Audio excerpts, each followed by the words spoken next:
boa tarde a todos. Mais uma vez, nós estamos aqui no nosso videocast, falando sobre os jovens talentos.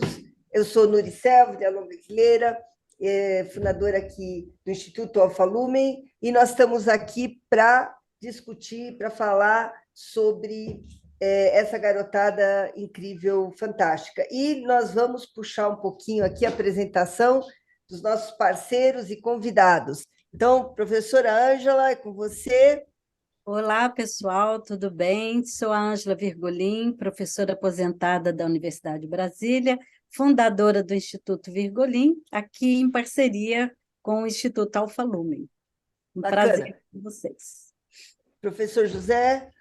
Boa tarde a todos, sou o professor José, professor coordenador-geral do Instituto Alfa Lumen, professor de matemática, mestre em matemática pela Unifesp, graduado pela USP. Isso. Professor, querido professor Emanuel. Boa tarde, eu me chamo Emanuel, eu sou professor aqui no Alfa Lumen desde 2016. Eu dou aula desde o 8º ano do Fundamental 2 até o 3º ano. Eu sou mestre em Teoria Literária e Literatura Comparada pela USP, doutor em Literatura Brasileira também pela USP, e é isso. Muito bem. Nossos queridos convidados online, por favor, apresentem-se. Eu sou Elionai, professor de Biologia da Escola Profissionalizante José Victor Fontinelli Filho, em Viçosa, Ceará.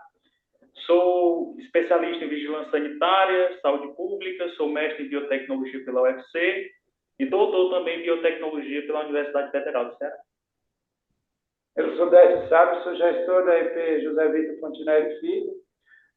Minha graduação é Filosofia na Universidade Federal do Paraná, especialista em Filosofia, Ética e Sociedade pela Universidade Estadual Vale do Acaraú, aqui no Ceará, e também especialista em Gestão Educacional pela UFC-UDESC, que foi uma parceria da Universidade Federal do Ceará com a Universidade de Santa Catarina.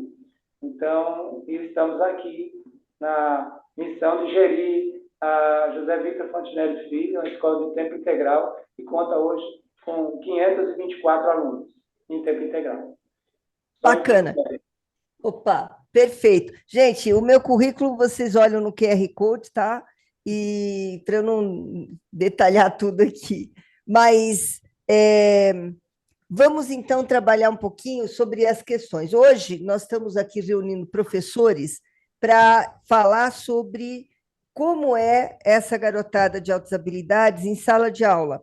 Como é que nós podemos lidar com eles, e não só lidar, mas incentivá-los, potencializar, né, o talento deles, sendo que a gente reconhece que são diferentes perfis, com diferentes talentos, mas como é que cada um observa, enxerga essa garotada e qual a ação que faz para poder alavancar e instigar e motivar, desafiar essa turma.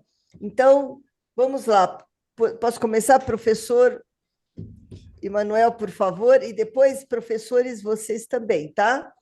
E, Ângela, vai falando à medida que você quiser intervir aí, fazer Pode deixar. questões. Tá bom. Por favor. Sobre meu trabalho em sala de aula com... Como é que você enxerga a garotada? O que você faz quando você percebe, como você instiga? Então, E como é? Como eu dou aula desde o 8º ano do Fundamental 2 até o 3º ano, então eu tenho essa possibilidade de ir construindo mesmo, né, um processo com eles. Então, no 8º ano eu faço basicamente, né, eu apresento alguns conceitos básicos de literatura, e aí eu faço muito aula de leitura com eles, né?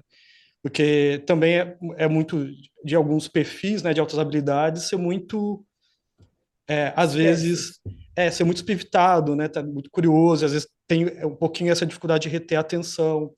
Então, eu preciso que eles cheguem no ensino médio, para mim, conseguindo esse tempo da leitura, que é o tempo da contemplação mesmo, né? Porque não adianta fazer leitura dinâmica para literatura. Então, eu vou construindo. Primeiro, as leituras com eles, né? Eu tento trabalhar com uma obra narrativa, uma obra dramática, uma obra lírica. Aí, no 9º ano, eu vou trabalhar com os clássicos da literatura. E essa é uma questão interessante, porque são alunos de 14 anos de idade e eles vão ler a Ilíada comigo, vão ler a Odisseia, e assim, eu não trabalho obras adaptadas, eu trabalho com traduções consagradas, e aí eu começo com a Ilíada, passo por Hesíodo, passo pelos trágicos, passo pela comédia, chego até a Divina Comédia do Dante Alighieri, passo pela Eneida do Virgílio. Então é uma possibilidade, é uma oportunidade muito grande de trabalhar com esses textos em sala de aula, que eu saiba, não tem nenhuma outra escola, né, ou nenhum outro projeto educacional nesse nível básico, né, que trabalha com essas obras, porque eu percebi que é uma dificuldade que eu tinha quando chegava no primeiro ano, é que os alunos tinham que lidar com Camões, aí ia para os Lusíadas. E os Lusíadas é cheio de referências de mitologia, e até tem muitos garotos, tem muitos aprendizes aqui do Alfa Lumen que gostam muito de mitologia, né? E aí no nono ano eles fazem esse passeio, né, por essas obras da antiguidade e percebem de onde que saíram, né, esses mitos. E aí é isso. Então eu tenho esse trabalho de tentar encantar os alunos para a questão da literatura e conseguir criar com eles esse tempo da contemplação. E eu acho que é bastante porque a partir do momento que eu chego no primeiro ano, os alunos já entendem a proposta e eles compram também a ideia, né? Então, essa questão do aluno de altas habilidades é isso, eles têm que abraçar o projeto, não adianta você tentar empurrar o projeto garganta, goela abaixo. Então, a gente precisa fazer esse trabalho né, construção e cativar, né? Cativar para a proposta, porque aí quando eles entendem o propósito daquilo, eles abraçam. Aí a gente pode, mas qual que é o propósito de ensinar a Ilíada e a Odisseia para garotos de 14 anos de idade, né? Então a gente tem que pensar que a literatura, ela é um grande diálogo, né? E ela é um diálogo com o passado, com o presente também, né? A literatura contemporânea, e muitas vezes visando aquele projeto de sociedade que a gente desejaria para o futuro. Então, além dessa questão, também tem a questão para que os alunos possam ver que aquilo que parece que é muito universal, aquilo que é eterno, esses valores que a gente acha que são para sempre, nem sempre foi assim. Né? Então, ver como que os gregos enxergavam a realidade, como os romanos enxergavam a realidade. Né? Então, a gente também trabalhava com alguns mitos cosmogônicos africanos, indígenas. Então, perceber como o outro enxerga a realidade é importante, sobretudo para esse perfil de aluno que, saindo do colégio, pode ter um impacto social muito grande. Então, essa questão que a alteridade da literatura traz, né, esse negócio de você ver pelos olhos do outro, pensar pela visão de mundo do outro, compreender a visão de mundo do outro, essa questão da empatia cultural mesmo, é uma coisa que eu acho que a literatura pode contribuir para esse perfil de aluno de altas habilidades. Então, professor Emanuel, pelo que eu estou vendo você comentar, você busca esse engajamento do aluno por meio da curiosidade, né?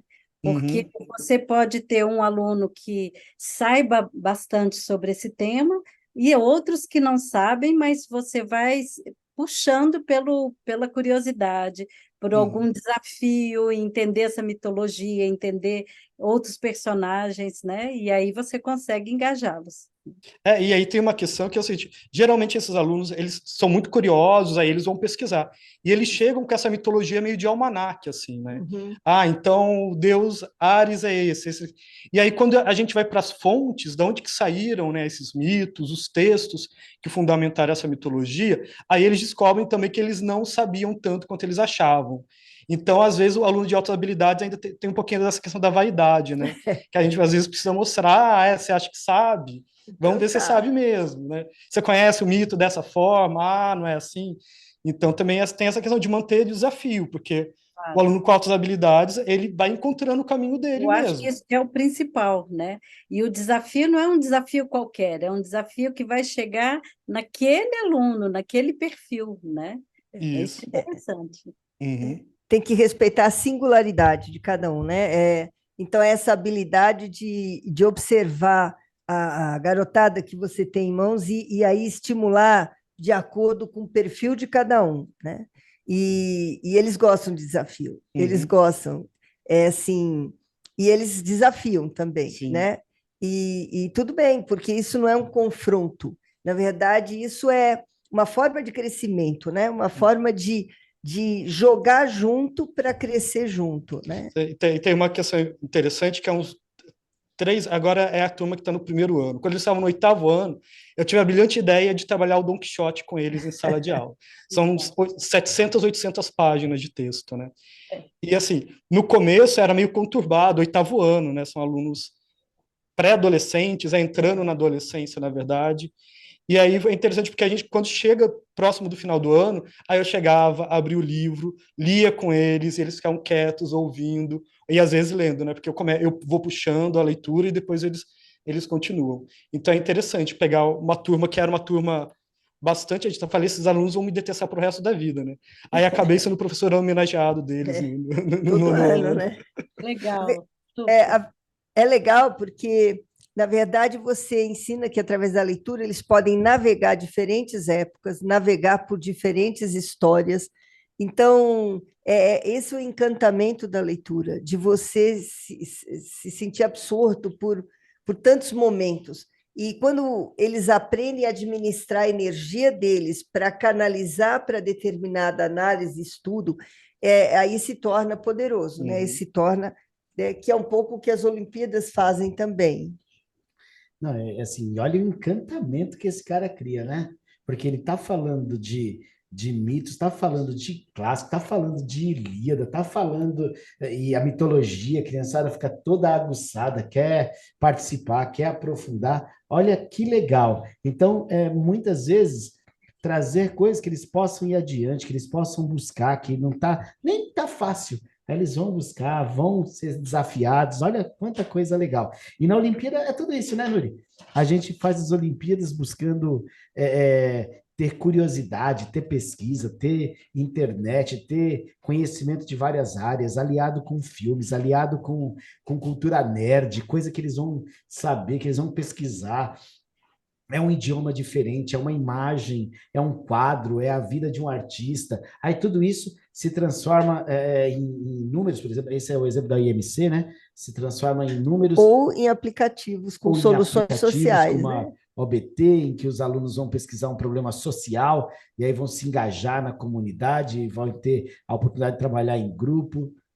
E tem aí uma dupla mais que dinâmica lá do Ceará que assim dá esse engajamento e consegue medalhas e consegue ouro, né? Então aí, gente, se apresentem aí. Bom, vocês já apresentaram, mas falem aí como é que vocês trabalham aí no Ceará, na sua escola, com essa galera que tem tido tantos bons resultados. Olá, é um prazer participar com vocês aí, do Instituto Alfa e demais convidados. Na nossa percepção, né, na nossa compreensão, o desafio maior é a diversificação, porque são habilidades diferentes e para a gente que convive com adolescentes de 15, 16 anos, o dia todo, né, então, nós iniciamos o nosso ano letivo com a chamada Oficina dos Sonhos. Essa Bacana. Oficina dos Sonhos, eles são os próprios alunos de segundo e terceiro ano que ficam os 3 primeiros dias com eles. Além de apresentar a escola, um pouco da metodologia, o regimento da escola, também apresentam algumas temáticas que eles vão dramatizar e, ao final dessa oficina, eles vão apresentar. E aí a gente já começa a explorar alguns talentos, tipo musicais, alguns que já têm habilidade para escrever poesias, formas diferentes deles expressarem. Então, a gente já começa a identificar talentos a partir daí.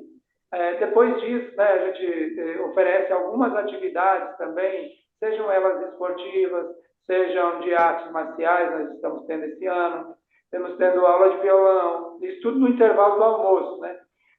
Temos círculo de leitura, temos inglês, aprofundamento de inglês. Então, a proposta é ir diversificando, oferecendo possibilidades para que o aluno que não tem habilidade em uma coisa, mas ele tem em outra, né, ele vai se identificando e vai encontrando o seu espaço dentro da escola. E para nós, a participação nas Olimpíadas é também, né, um desafio diferenciado para que aquele aluno, para vocês terem uma ideia, o desafio do app, né, em alguns momentos de atividades diversificadas, a gente tirava esses alunos de sala de aula e eles se reuniam com o professor orientador, se reuniam exclusivamente com a equipe, né? Então, iam fazer o desafio de forma diferenciada. O que a gente entende é que a alta habilidade, somente aquilo que é o conteúdo formal, o aluno absorve por conta própria, né? Então, a escola e o desafio da rede pública é justamente conseguir aquilo que era o bom aluno para a gente, era o aluno que sentava e participava ali, né? Ficava ouvindo o professor. Hoje, nós temos vários alunos que estão à frente da gente, seja com acesso à internet, seja com estudos, né? Com a própria digamos, com o próprio protagonismo deles mesmos. Então, para esses, nós temos que oferecer, diversificar, oferecer desafios diferentes. E o Instituto Alfa-Lume, né, e as diversas maratonas e Olimpíadas externas são uma fonte de inspiração e de a gente envolver esses alunos, instigar eles a estarem desenvolvendo as habilidades para além do conteúdo da sala de aula especificamente, né? Então, Eu acho a que gente desculpa. tem procurado avançar nesse aspecto. Eu acho que esse é Bacana. um dos aspectos mais interessantes que faz essa ligação entre as duas escolas, né? É você dar um menu para o aluno onde ele tem a oportunidade de escolher. As pesquisas têm mostrado isso, né? Que às vezes o ensino é engessado porque o aluno é obrigado a ficar dentro de uma limitação. E aí o que vocês fazem é o contrário, né? Deixa eles escolherem para ver onde que vão brotar os talentos dentro de cada área, de cada um, né? Acho isso fantástico. Dentro do Instituto Nalfalume, a gente desenvolve também projetos, não só no projeto escola, mas também projetos específicos para música, para audiovisual, para esportes, para tecnologia. Então, na atuação que a gente desenvolve dentro de escolas públicas estaduais, a ideia é dar um cardápio, um menu de possibilidades para que esse jovem, esse espírito inquieto, ele possa degustar, ele possa navegar por essas estruturas e se encontrar nelas, né? E crescer nelas.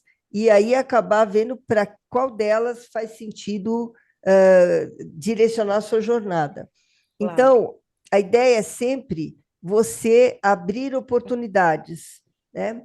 Tanto nos projetos, quanto no projeto escola, quanto na escola dos nossos queridos convidados, a ideia sempre é observar o jovem, entender quem ele é, o que ele gostaria, e viabilizar oportunidades para que ele possa navegar e se aprofundar naquilo que faz sentido para ele. Então, essa abertura de oportunidades é essencial, que é o que a escola de vocês fazem, queridos, é o que a gente faz no projeto escola, é o que a gente faz nos projetos junto às escolas estaduais, e também o projeto Olimpíadas, que é justamente para viabilizar essa ferramenta para as escolas e para os professores, para que essa turma que quer mais, porque eles querem mais, eles são inquietos, eles têm vontade de mais, eles tenham esse espaço de oportunidades. E é muito legal essa flexibilidade, porque essas autoridades precisam de flexibilidade, precisam ser ouvidos na sua singularidade. Então, muito legal o que vocês fazem, né? Professor, o desafio ele não é pequeno, viu? Eu estava fazendo uma pesquisa sobre o tema, encontrei uma matéria no G1, onde mostra que é um desafio tanto para os pais quanto para os alunos. Verdade. Os pais, porque eles têm dificuldade em encontrar uma escola que atenda a necessidade dos seus filhos. Porque os filhos eles têm dificuldade, por exemplo, de ficar naquela sala de aula, recebendo aqueles conteúdos, às vezes, monótonos, aqueles conteúdos com pouca diversificação, e que muitas vezes eles já estão bem além daquilo que está sendo explicado. E isso fica difícil, aquele aluno ele ser atraído para aquela forma tradicional, aquela forma engessada que aquele professor está acostumado, né? Então, a pesquisa mostra que especialistas, neuropsicólogos, assistentes sociais, neuropedagogos, pedagogos, eles têm tido essa dificuldade, né, fazendo lá uma entrevista com os pais e alunos, eles têm encontrado dificuldade de encontrar um espaço como esse, que o Instituto Alfa Aluno promove, né? Eu mesmo, antes de participar desse podcast, eu dei uma olhada na missão de vocês, e vocês deixam bem claro isso, né, que a escola de vocês abre espaço para esse público de alunos com altas habilidades, e que na nossa escola também profissionalizante, ela também tem feito isso, né? Ela também tem aberto esse espaço, no sentido de que o aluno ele possa vislumbrar outras oportunidades que não seja só aquela daquele conteúdo, daquela coisa pragmática, né? sem mudanças, aquela coisa engessada, né? Eu acho que a Noricel até acompanhou aí o Alex e a Cibele, que foram nossos maratonistas aí na Semana EAD, não sei se você lembra, você chegou a assistir, né? Mas tiveram 2 aí que ajudaram a animar. E eu queria até que o professor compartilhasse aqui a nossa experiência atualmente na preparação do Enem, né, das nossas turmas de terceiro ano. A gente consegue inscrever 100% dos nossos alunos no Enem, né, de cada ano, dos nossos terceiros anos. E a sistemática de preparação, agora mais recente, a gente fez plantão pedagógico dos professores em salas diferentes. Então, o aluno dizia, professor, eu na redação eu já estou garantido, a minha dificuldade está lá na química, a minha dificuldade está lá na biologia, eu não vi na pandemia tal conteúdo, eu acho que isso aqui vai ser importante e tal. Então, eles traziam as dúvidas e a gente deixava 4 a 5 espaços dentro da escola, laboratórios e também salas de aula, né, para as nossas 4 turmas de terceiros anos. Então, o professor ficava um turno, meio turno, dependendo da dinâmica da escola, disponível para trabalhar questões do Enem voltado para a biologia. O professor Leonardo estava lá. Na outra sala estava um professor da física, na outra um professor da matemática, na outra um outro professor de redação. Então, eles escolhiam aquilo que eles estavam, digamos assim, mais necessidade, ou que a opção dele lá no nível superior mais vai exigir. Né?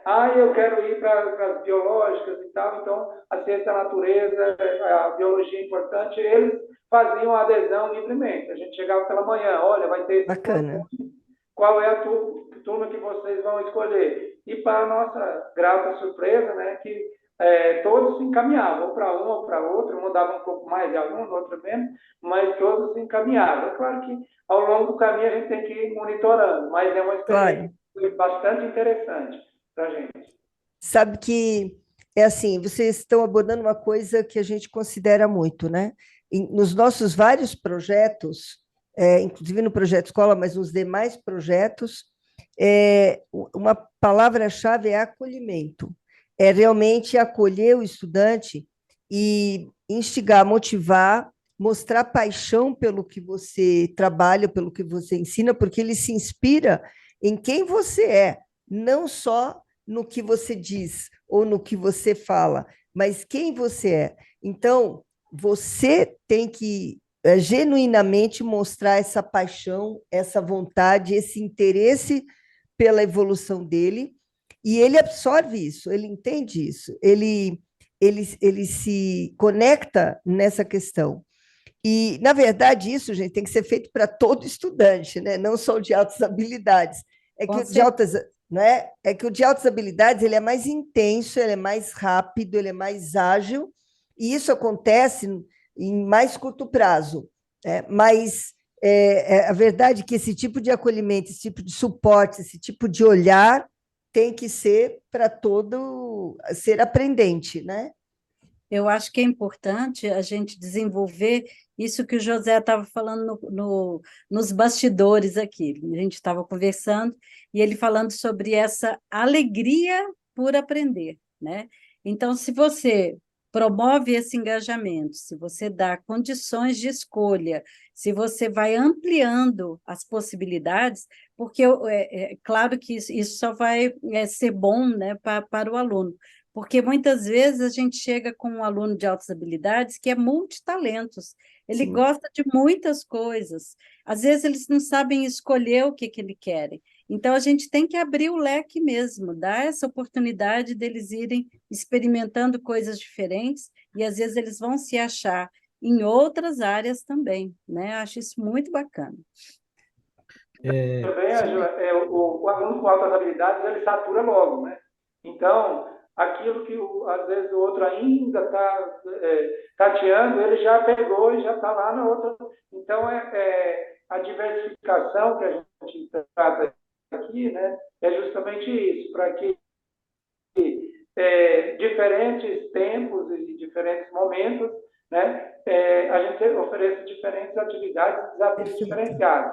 Os professores também da área da ciência da natureza e matemática aqui já estão com nível de avaliações diferenciadas também na escola, justamente visando atender. Em alguns momentos, por exemplo, nós já tivemos alunos lá do primeiro ano que a gente já botou lá em alunos de terceiro ano, para o Enem e assim por diante, em atividades diferentes. Por quê? Porque a gente já entende, já percebeu que ele deslancha, né? Então, que a gente não pode segurar ele ali preso a quatro paredes. Então, a gente já está pensando, inclusive, né, em estruturar para o próximo ano já ações bem mais qualificadas para que a gente possa atender de maneiras diferentes os tempos e estágios diferentes, né, as diferentes habilidades.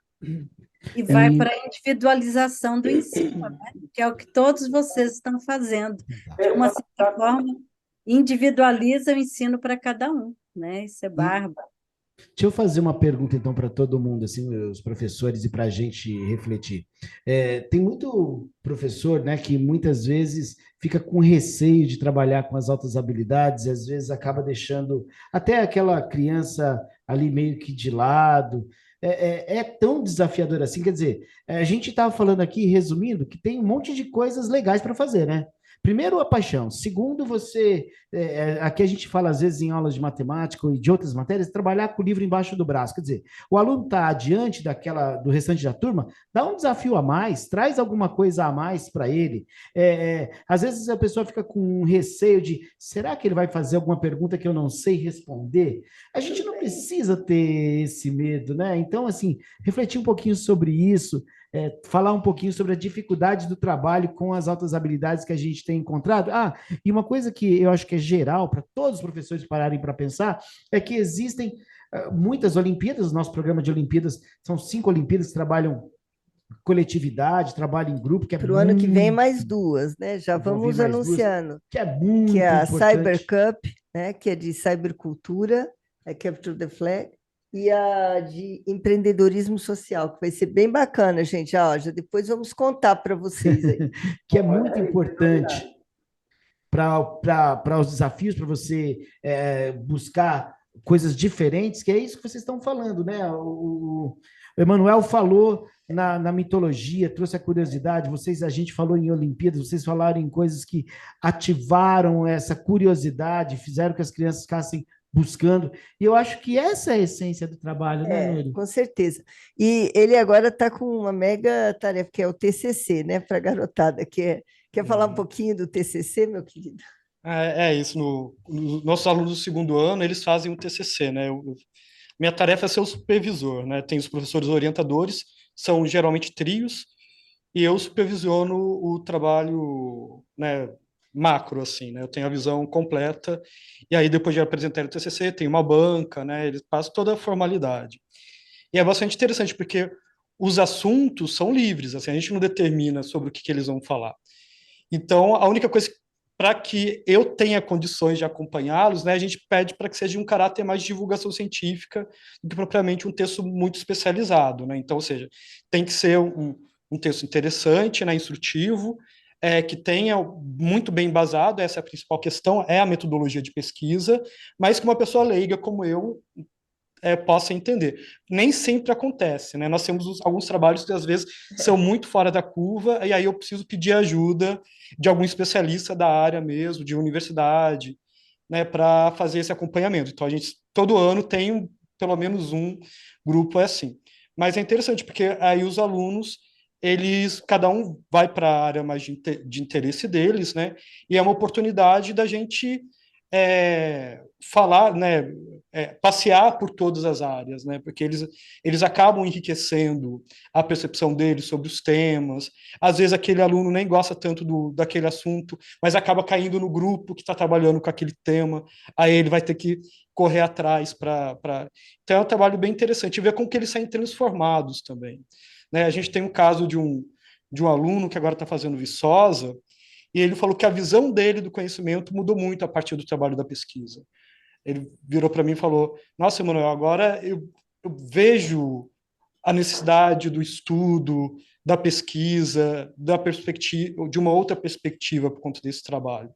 Porque é isso, você está tentando né, pegar um tema e levantar tudo que aquele tema tem de relevante, né? E pensando não só na relevância para aquele campo de estudo, mas também, muitas vezes, o que aquele tema tem de relevante para falar para a sociedade, né? Porque uma das partes é encontrar justificativa, qual que é a relevância da sua pesquisa? Né? Sua pesquisa serve a quem, né? Ela serve para quê? Ela ajuda no quê? Então, acho que é uma questão bastante interessante. E aí os alunos já chegam também nas universidades, nas faculdades, com esse know-how também, porque às vezes, quando a gente está na faculdade, né, às vezes o meu precisa fazer um projeto de pesquisa para o TCC, precisa escrever um artigo. E às vezes o pânico do aluno é justamente: eu não sei mexer com as normas da ABNT, eu não sei qual que é o procedimento de pesquisa, e tudo isso eles vão desenvolvendo, né? Porque às vezes o aluno tem essa visão: eu vou pesquisar. O que ele faz? Ele senta no computador, começa a pesquisar e vai escrevendo ao mesmo tempo. Ele não percebe que ele não tem como começar a escrever um texto antes de saber onde ele quer chegar com o texto. Então, essa ideia do processo, sobretudo para esse aluno de altas habilidades, que às vezes tem essa mania um pouco de queimar a largada, né? Ele acha que já sabe onde ele quer chegar, às vezes ele se antecipa muito. Então, essa visão do processo eu acho bastante importante, que a gente tenta construir com o TCC. Bacana. Assim, tanto num processo, no que você falou, Emanuel, mas no que os professores também falaram, e o que a gente percebe é que, assim, primeiro, eles precisam de liberdade, né? Precisam de direcionamento. Então, assim, é um direcionamento, é uma mentoria, uma orientação, não algo rígido, porque eles não vão aceitar coisas rígidas, né? Eles vão querer saber o porquê, se aquilo faz sentido, se não faz sentido, e se não fizer sentido, eles vão brigar contra. Então, assim, na medida em que você direciona e ajuda a que eles aprendam a administrar essa super energia que eles têm, mas canalizando para alguma coisa produtiva, seja para um TCC, seja para uma Olimpíada, seja para uma preparação do Enem, mas dando espaço e liberdade para que ele possa se colocar e possa se situar dentro daquilo. Então, é algo que a gente percebe, e se você barra, você passa a ter um problema, porque assim, alguns dos perfis de altas habilidades não aceitam barras, porque sim, tipo, você vai ter que explicar, ó, aceita ou não, mas desde que é explicado, desde que seja argumentado. Assim, não, porque sim, fala para mim que é porque sim, que vai ver o que acontece. Então, aí é que vai mesmo, né? Então, e aí, quando não sabe lidar com perfis assim, acaba virando um problema. Acaba efetivamente virando um problema. Quando, na verdade, se você souber administrar, canalizar e dar direção, e dar o grau de liberdade que eles precisam, é solução. Né? É maravilhoso, né? Eu posso contar só uma coisinha? A gente aqui no Instituto Alfalume fez a fundamentação pedagógica daquele quadro do Domingão com o Huck, né? O Pequeno Gênios. Isso. E aí, uma coisa que a gente fazia, a gente preparou toda a parte pedagógica, todo o material de apoio, e aí, quando a gente ia estudar com os meninos, teve um desafio, por exemplo, que ia fazendo o recorte de um mapa, e daqui a pouco eles tinham que adivinhar muito rapidamente qual era o mapa que estava se formando. E o desafio era só esse. Só esse, entre aspas, né? Eles tinham decorado 150 mapas, os 156 países e tudo mais. Um a um começava a ter traço, eles já acertavam. E aí a coisa foi ficando monótona para a gente. Aí a gente começou a brincar com eles. Tá bom, mas fala o nome em inglês do país, fala o nome da capital também, qual a Ah, população. A gente tinha que ir ampliando para Para brincar que com eles. E aí foi muito ficasse divertido. desafiador, senão Qualquer ficava pergunta que fizessem lá tedioso. de curiosidade ou outra coisa, eles sabiam responder. Quer dizer, você alimenta essa curiosidade, você traz essa alegria, e aí vai ficando mais fácil trabalhar com eles. eu acho que esse é o desafio que muitas vezes você pega numa escola mais tradicional, você pega aquele aluno que tem um perfil muito escolar, muito de memorização, né? E aí ele só vai acumulando conhecimento. Mas eu acho que o desafio é você passar para o outro lado, daquele aluno que seja mais criativo e produtivo, levá-lo a se tornar mais criativo e produtivo, né? E isso você vai fazer por meio desses projetos que têm mais a ver com a vida real, né? E Sim, esse é o sim. grande problema dos meninos de ficar apenas consumindo conhecimento. Em que momento que eu vou colocar isso em prática, né? E parece que vocês fazem isso muito bem, né? Colocando para eles como um TCC, como um artigo, como um projeto de Enem, como uma Olimpíada. Ali eu tenho uma forma de mostrar tudo que eu sei, mas de uma forma criativa, de uma forma mais produtiva. A É, nossa escola, professora Ângela, logo quando eu cheguei, me deparei que ela trabalha com alguns projetos, né? E nós isso. temos que ter esses projetos porque a nossa escola ela fica muito tempo com os alunos. E a gente já entendeu que uma rotina integral só de conteúdo não vai Não, dar não dá para desempenho, não aguentar. vai gerar resultado. Então, a nossa escola sempre trabalhou com muitos projetos. O professor Décio tem até mais propriedade para falar sobre eles, né? E eu, quando cheguei, vim de outra cidade, também procurei agregar alguma coisa, né? Então, eu procurei agregar, por exemplo, reunindo a turma para produzir maquetes que pudessem ser usadas no laboratório de biologia. Então, tem muitas maquetes que hoje a gente trabalha citologia, fisiologia humana, histologia, com coisas produzidas pelos nossos alunos, né? E se torna um Maravilhoso. trabalho interessante para eles, prazeroso. E esses alunos que têm uma habilidade diversificada, eles são os que mais se dedicam. E a gente fica contente porque eles realmente aprendem. Aprendem ali fazendo, praticando com biscuit, cortando isopor e fazendo e produzindo, né, alguma coisa que inclusive fica replicado, fica armazenado na escola para outros alunos. Outro projeto interessante que nós também até iniciamos nesse aulão que fizemos agora para biologia, né, foram as paródias de biologia, trazendo os conteúdos de uma maneira bem divertida para os alunos, de uma maneira bem participativa, né? Muitos gostaram bastante, elogiaram depois. O nosso professor de física também gosta muito de trabalhar a experiência na prática, com os alunos, eles sendo protagonistas, né? Colocando depois o conhecimento que eles aprenderam para as outras turmas. Então, os projetos foi o nosso pontapé inicial. E muitos, o SPAM, né, professor? Nós temos a Semana do Meio Ambiente também, né, com desfile, com feira da economia solidária, a gente criou nesse ano até uma feira de trocas, né, com a moeda própria dentro da Ai, que escola. legal! Então, são várias. O SPAN é um festival de espanhol e inglês, né, que desenvolve também, conhece outras culturas e também desenvolve a língua. Então, são maneiras que a gente vai encontrando ao longo do tempo para ir diversificando. Essa palavra que eu queria deixar aqui, né, que é o repertório, é a diversificação. E na primeira semana que eles chegam, a gente já faz uma diagnóstica também no nível de proficiência deles, né? E um tempo atrás a gente fazia uma ação chamada nivelamento, que hoje a gente não faz mais, né? Porque a gente já entendeu que o nivelamento acaba você puxando tudo para né? Os que estão a menos a gente tenta levar, mas os que estão acima a gente acaba bloqueando, né? Isso é Então, importantíssimo. agora a gente já faz uma diversificação, já está começando pegar aqueles que já têm mais habilidade para auxiliar os demais em alguns momentos que nós temos de horário de estudo, em alguns projetos interdisciplinares que nós temos, e aí acontece um processo que aqueles que estão já num estágio mais elevado, eles vão se desenvolvendo, porque vão também colocando as habilidades deles para ensinar os outros e mobilizam os demais. Então, é uma força grande, né? E aí a dificuldade, só para voltar aí um pouco no contexto aí que o José colocou, né?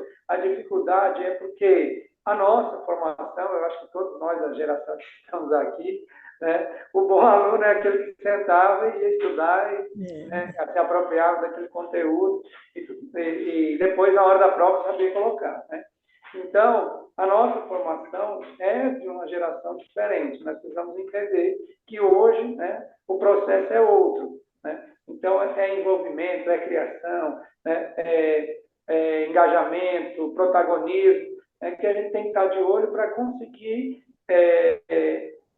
atender as inspirações e as demandas do momento atual, né? Então, às vezes a gente vem ainda muito com aquela cabeça de que, né, o aluno tem que sentar, tem que ouvir, está ali 8 horas, né, 5 horas atento ao professor, mas aos poucos a gente vai diversificando e tem sido a receita, né? Inclusive as Olimpíadas, aí a Nori é especialista e eu acho que a energia dela vem das Olimpíadas, né?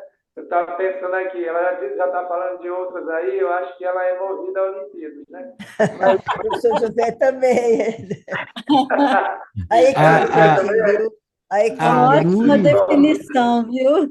A Núria aqui... Mas saiu como uma luva para a gente, porque também, né, muitos alunos que gostam de desafios, de novidades, de conhecimento, né, de curiosidade, eles vão satisfazendo, se preparando e dizendo, e aí, vamos fazer o quê e tal, e o que está faltando, e aí vai criando essa atmosfera muito interessante, que eles vão se envolvendo. Claro que a gente tem que ir dando uma direcionada, porque às vezes eles se jogam, né, com tudo, mas assim, é importante porque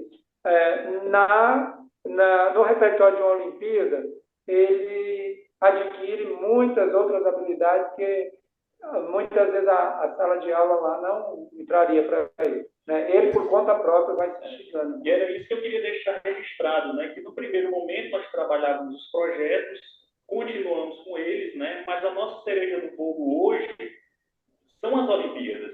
E a oportunidade que os meninos tiveram, o grupo dos Guanabaras, ter ido para a sede do Lumen, né? Receber a medalha, participar do desafio dos Ecos. E depois a nossa aluna Letícia participar do seminário aí com vocês, isso foi, assim, um norte para os demais alunos, né? Se tornou um objetivo deles também. Aí se depara aqui na escola, o pessoal, os alunos chegando para mim, professor, eu quero ir para São Paulo, eu quero ir para São Paulo, ganhar medalha, né? Então gerou, assim, uma expectativa grande com as outras turmas. Eu disse, vocês querem estudar, vamos se dedicar, vamos participar das Olimpíadas, e está acessível. Os meninos aí foram, vocês também podem ir. E também as meninas do Cactus, né? A galera vai para a Bahia agora, né? 2 alunos vão para a Bahia, enfim. Então, hoje, a gente pode dizer que a cereja do bolo para a escola José Victor Fontinelli é realmente os resultados da Olimpíada. Não nos esquecendo dos projetos, né? Os projetos claro. Começou. Viu? Vocês falaram, né, que a Núria é apaixonada por Olimpíada, ela é a nossa nerd mor. Então, é assim, na verdade, ela atua em todas as áreas. Não, a gente é tudo nerd, mas ela é a nossa nerd mor. Claro, isso que eu ia falar. Quem não é nerd aqui a gente é tudo nerd, em área, mas ela é a nossa nerd mor. E o que eu ia dizer, assim, todas as vezes ela fica pensando assim, no fundo, a gente está construindo a escola que a gente queria viver. Então, a ONG, as ações, os projetos, é aquilo que a gente queria ter tido oportunidade. Então, é isso que a gente faz. Por isso que a gente se diverte tanto. Por isso que eu estou dizendo, assim, né, o tempo todo para os professores que trabalham com altas habilidades e tudo mais, para fazerem isso que eles vão se divertir, porque eles vão se encontrar nesse desafio. E aí não fica menor, digamos assim, o desafio, porque você vai vai brincando junto, né? Então, era isso que eu ia falar.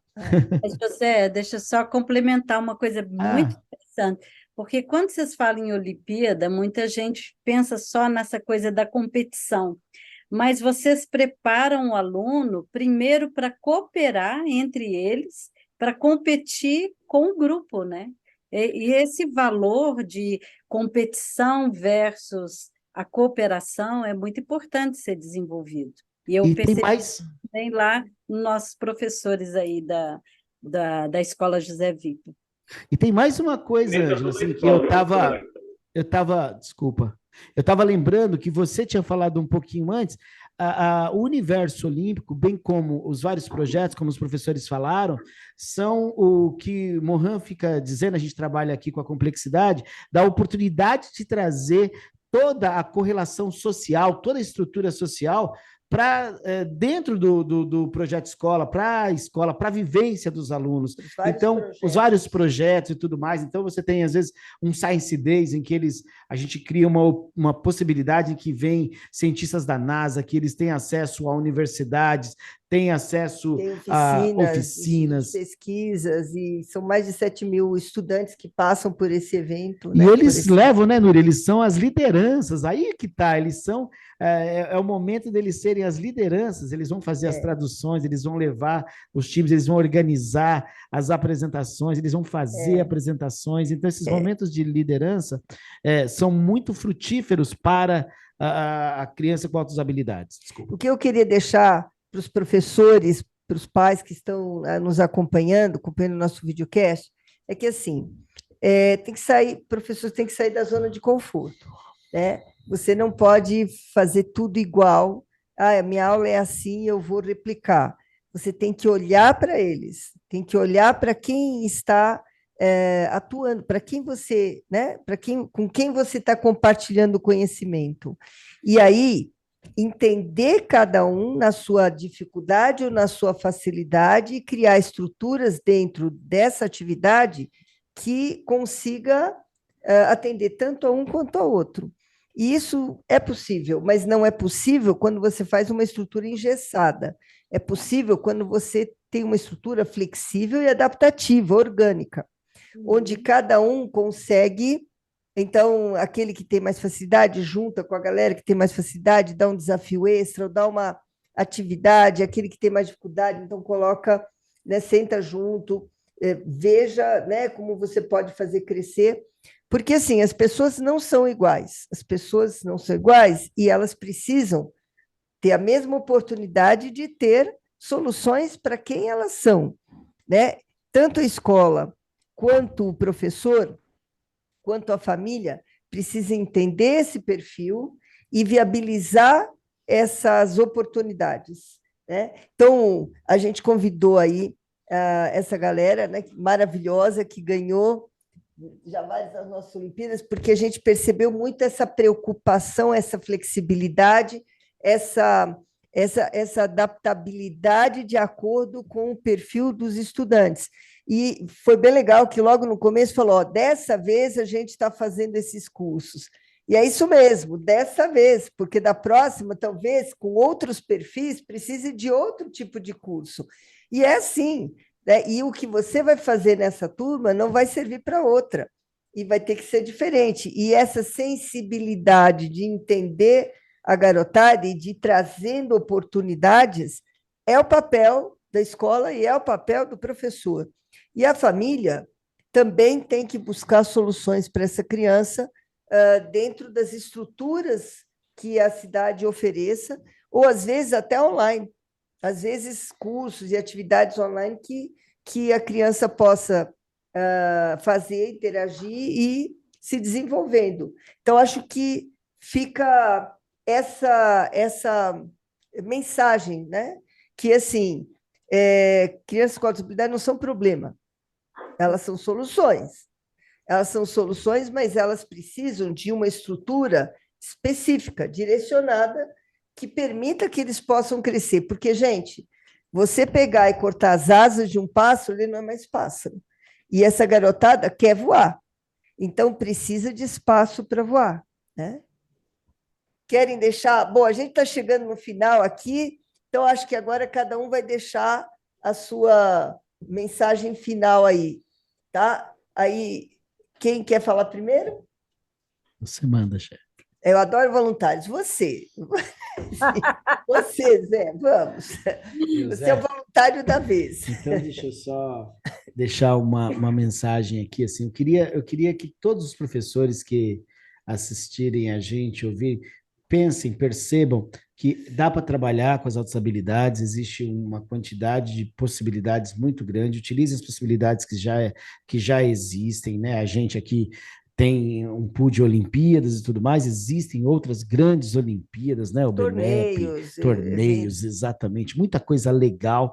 Então, você não precisa dominar tudo de todas as áreas, você precisa estar atento, conhecer bem o ser humano para poder encaminhá-lo para coisas legais. E quando ele começa a vibrar, fazendo coisas legais, aí o céu é o limite, né? E aí ele vai atingir o máximo. Como diz o professor Emanuel, ninguém é especial, mas todos eles são especiais exatamente por isso. Um abraço, obrigado. Você, Manuel. Bom, então é isso. Eu acho que a grande questão, né, que a gente aprende lidando com os alunos de altas habilidades é porque o aluno de altas habilidades, ele pode ser multitalento, às vezes ele pode ter um talento muito mais específico, né? Mas a gente que lida diretamente com esse público, a gente acaba aprendendo que a gente não deve subestimar nunca a inteligência de uma criança, de um adolescente, né? De um aluno. Porque mesmo, às vezes, não trabalhando com alunos que têm altas habilidades na minha área, eu não vou nivelar por baixo, eu vou tentar, né, tornar tudo interessante e tentar nivelar por cima. É claro que aí tem aqueles alunos que não vão acompanhar com a mesma questão, aí eles vão ter uma outra oportunidade de fazer uma outra prova com conceitos mais básicos, etc. Mas eu acho que é isso que eu penso muito no meu trabalho como professor, sobretudo professor de literatura, né? Porque às vezes a gente pega, mas por que a Ilíada? Por que o Don Quixote? Por que não trabalha com uma, sei lá, com Harry Potter, alguma coisa assim? Porque eu vejo o meu trabalho como professor de literatura como, sobretudo, um trabalho inclusivo. Porque, infelizmente, num país como o Brasil, em que não existe a tradição da leitura, poucas casas têm biblioteca, às vezes a escola é o único ponto de contato que o aprendiz vai ter com esse universo dos clássicos, né? Então, porque o aluno não precisa de mim para Harry Potter, não precisa de mim para Percy Jackson, não precisa de mim para o que quer que seja. Então, eu acho que privar os alunos desse contato com esse tipo de obra. E, claro, eles não são obrigados a gostar, né? Eles não são obrigados a gostar, mas eles devem ter oportunidade de conhecer. E eu acho que, né, um modelo inclusivo é isso, é oferecer as oportunidades. Se vai ser útil para aquele aluno, se vai ser atrativo para aquele aluno, aí já não é comigo. Mas eu acho que as instituições de ensino é isso, a gente tem que, né, possibilitar o contato dos alunos com um leque mais diverso possível. E aí ele vai seguir a própria trajetória. Até porque isso são introduzidos em processos históricos, né? De história social, quer dizer, realmente fazer com que eles naveguem pela própria formação da sociedade. Uhum. Então, é muito mais que a literatura como um processo histórico, social, cultural e humano, né? Então, muito mais A gente amplo. está em diálogo, né? Quando a gente lê uma obra como a Ilíada, a gente está em diálogo com 2 milênios, quase 3 milênios de cultura ocidental, né? Então, não é só o que a Ilíada era para a época dela, mas como a gente lê a Ilíada nos dias de hoje, né? Por que ela é relevante nos dias de hoje? Então, eu acho que é isso. A gente tem que possibilitar que esses alunos tenham a oportunidade, porque é, às vezes a gente desperdiça esse talento todo, achando que vamos nivelar por baixo, vamos trazer uma obra mais acessível para eles, com uma linguagem mais acessível. Não, vamos desafiar eles, né? Porque mesmo é muito chato, né? Você ir para a aula de literatura para ler aquelas coisas que se você fosse ler, você já leria na sua casa. Então não precisa de mim, né? Bacana, muito bom, Emanuel. Queridos, vocês. Queremos Aí tem... agradecer, queremos agradecer aí o convite e também aproveitar para parabenizar, né, o Instituto essas iniciativas. Tem sido um grande parceiro, mesmo que vocês não sabiam, né, que antes parceiros aqui no Ceará, mas tem sido grande parceiro, nos tem ajudado a diversificar aqui o nosso portfólio, né, e também dizer aos professores que, às vezes, o professor não sabe muito bem por onde ir, né, mas quando ele começa a interagir, a desenvolver uma sensibilidade maior, os próprios alunos já vão dando pistas, né? Daquilo que atrai mais, né? De diversificar. Então, é o momento de flexibilizar, né? De fazer essa diversificação, e aí você vai conquistando cada vez mais, e a escola vai se tornando mais atrativa, mais inclusiva, né? E como falou o Emanuel aí, né? Vai sendo um trabalho de inclusão social e um local onde eles querem, gostam e buscam estar, né? Porque é desafiante, é instigante, né? É lúdico, não fica tão pesado, né? Numa linguagem deles, sacal, digamos assim, né? E realmente eles desenvolvem as suas habilidades, se encontram ali naquele ambiente, né? Então a gente agradece. Eu também quero agradecer ao Instituto Alfa Lumen, a professora Nuricel também, né, que tem gerido essa instituição, que tem gerado bons frutos, né? E dizer que nessa nossa conversa, que seja gerado sementes, que possa ser disseminado em outras instituições, né, que eles também possam abrir a mente, a possibilidade também dos nossos alunos, tornar a escola cada vez mais inclusiva, um lugar agradável para os alunos, né, de oportunidades, de conquistas, né. Eu acho que deve ser esse o objetivo de qualquer professor, né, de qualquer pessoa que ama a educação, assim como nós aqui, né, que nós estamos reunidos aqui para tratar desse tema, porque queremos que a escola se torne esse tipo de espaço, certo? Então, a minha gratidão também pelo Instituto Alfa Lumen. Muito obrigado. Obrigada. Gente, vocês sabem que quem faz todas as provas de matemática é o professor José aqui. Ele é o big boss da área das Olimpíadas aqui, né, Zé? A gente tem uma baita de uma equipe, né, Sim, tem uma Norias? equipe muito Professores legal. fantásticos, professores que nos dão apoio. A gente está só tentando ser inspiração. Então, você, minha querida parceira, vamos lá. Eu queria até trazer aqui algumas palavrinhas-chave que eu acho que fizeram diferença nesse debate aqui hoje. Nós falamos sobre flexibilidade. Olha a flexibilidade desses professores, né? De trazer um conteúdo diferente, que engaje o aluno, que dê essa alegria, né, de aprender, porque muitos alunos, às vezes, ficam dentro de um ambiente que é muito engessado, e isso só traz depressão, traz tristeza, é isso que a gente quer evitar, né? O professor Délcio falou sobre sensibilidade, e muitas vezes os nossos alunos passam despercebidos porque falta a sensibilidade desse adulto para ver quem são essas pessoas, né? E aqui a gente está falando basicamente de estilos. É o estilo de ensinar do professor que tem que dar certo com os estilos de aprender dos alunos, né? E às vezes você tem um aluno que está desmotivado porque ninguém viu que ele gosta mais de um estilo do que de outro. Né? Vocês falaram aí sobre teatro, por exemplo. Às vezes você tem um aluno que ele não quer aparecer como fazendo as peças ou como ator principal, mas ele quer desenhar, quer fazer o figurino, quer trabalhar com o som, então tem espaço para tudo nas mais diferentes formas, né? Então, a gente achar que forma eu tenho para ensinar aquele aluno que vai chegar e produzir sensação de sucesso. Não só a sensação, né, mas ter realmente o sucesso, fazer coisas que vão fazer diferença na sociedade, como a Nuricel falou. Acho bem importante a gente canalizar esses potenciais para realmente eles poderem florescer, que é o que a gente mais vê, né, gente? Alunos que chegam como sementinha, as pessoas ficam esperando, cadê essa florzinha aparecer? Mas se não são vocês, professores, para trazer esse material e fazer essa diferença, muitas vezes eles não conseguem florescer para se tornar essa florzinha linda que cada um merece ser, né? Então, acho que isso é importante, essa visão, esse olhar do professor faz muita diferença. Obrigada, querida, e lindas palavras, né, de todos aqui, e eu acho que fica essa mensagem.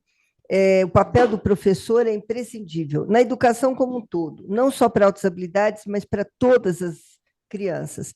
E nas altas habilidades é mais intenso, é mais forte e precisa desse olhar, precisa entender melhor, precisa se informar mais sobre qual é o perfil, como é o perfil, para que ele possa dar conta, para que ele possa dar suporte, para que ele possa ser instigante dentro da sua trajetória de compartilhar conhecimento.